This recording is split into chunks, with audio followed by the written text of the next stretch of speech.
The same principle holds for asthma. In a good summer, when the pollen and spore counts are low, you may develop no symptoms despite being genetically disposed to the disease. The complex interplay of genes and environment is nowhere more evident than in cancer. Cancer is, fundamentally, a genetic disorder caused by mutations in several genes. Each mutation alters one more element in the cell's behavior until it acquires all the characteristics of a fully malignant cell. Cancer mutations arise in two ways. Some are inherited. We've all heard the phrase, "it runs in the family." And while some traits described this way, Catholicism for one, are not necessarily heritable, some kinds of cancer are.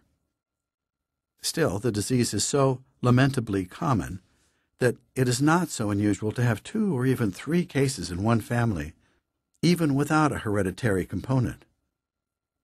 Geneticists studying cancer families therefore apply very strict criteria in deciding whether a cancer is inherited. Plenty of cancer mutations also arise in the normal course of living. DNA can become damaged owing to errors the enzymes make in the course of duplicating or repairing the genetic molecule, or as a consequence of the side effects of the normal chemical reactions within the cell. And many cancers arise thanks to our own foolishness. Ultraviolet rays and sunlight are potent mutagenic agents to which sun worshippers willingly expose themselves. And cigarettes are a very efficient way to deliver carcinogens straight into your lungs, where they cause lung cancer. Other environmental factors, for instance, asbestos in the workplace, have also been shown to promote cancer. The point is that DNA can get damaged quite naturally, but it is up to us to minimize the damage through informed social and personal choices. In 1974, Mary Claire King, of Human Chimpanzee and Los Abuelos fame, moved to UC San Francisco to work in a laboratory studying breast cancer, where she decided to commit herself to the hunt for a breast cancer gene. At the time, the RFLP linkage approach was still 6 years away, but King knew that there would be clues in pedigrees. So she set about collecting families. She looked for families in which members had developed breast cancer at an early age, and in which there was also ovarian cancer, reasoning the odds favored a hereditary culprit in such cases. The only genetic markers available to her were protein markers, and after a few years she published her first breast cancer paper, describing unsuccessful tests for linkage with cells' surface proteins. This was followed by other papers showing similarly negative results. Naysayers were equally negative. Breast cancer is too heavily affected by the environment to permit genetic analysis, they said, referring predictably to needles and haystacks. Undeterred, King continued to refine her data set, and by 1988, with an analysis of 1,579 families, she thought she had good evidence for a breast cancer gene in these high-risk families.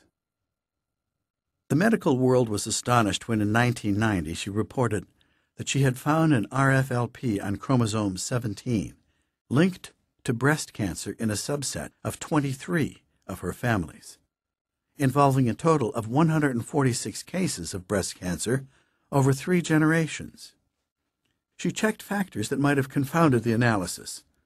Perhaps these women had been exposed to more X-rays, or they had differed from others in their pregnancy histories. But her data held up. There was a gene at chromosome location 17q21 that, when mutated, greatly increased a woman's risk.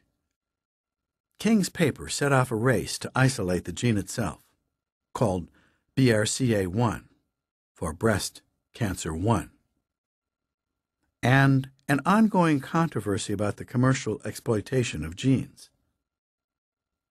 Isolating the BRCA1 gene would inevitably be a big event. even if it was important only in a small subset of high-risk families, i.e., it would only be responsible for a small proportion of all breast cancers. The insights that might come from knowing what the gene did would be cause enough for excitement. King teamed up with Francis Collins, whose gene hunting credentials were impeccable. But the pair had tough competition.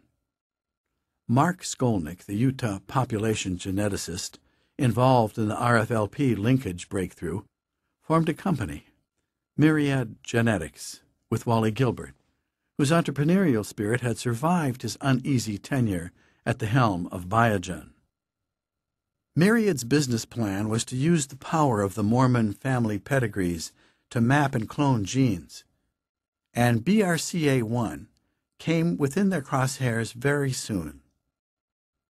In 1994, a consortium of geneticists from Myriad, the University of Utah, NIH, McGill University, and Eli Lilly beat the rest of the world, announcing what they rather coyly called a strong candidate for the BRCA1 gene.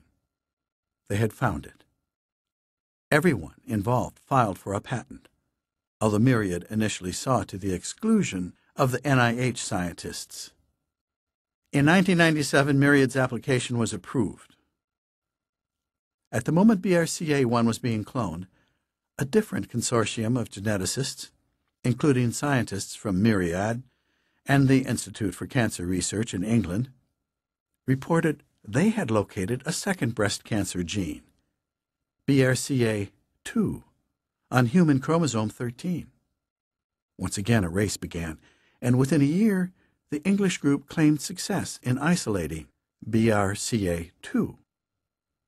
They knew they had bagged their quarry once they had determined about 2/3 of the gene's DNA sequence and shown it to be defective in 6 different families. Not to be outdone, Myriad formed yet another consortium, this one comprising institutes in Canada and France.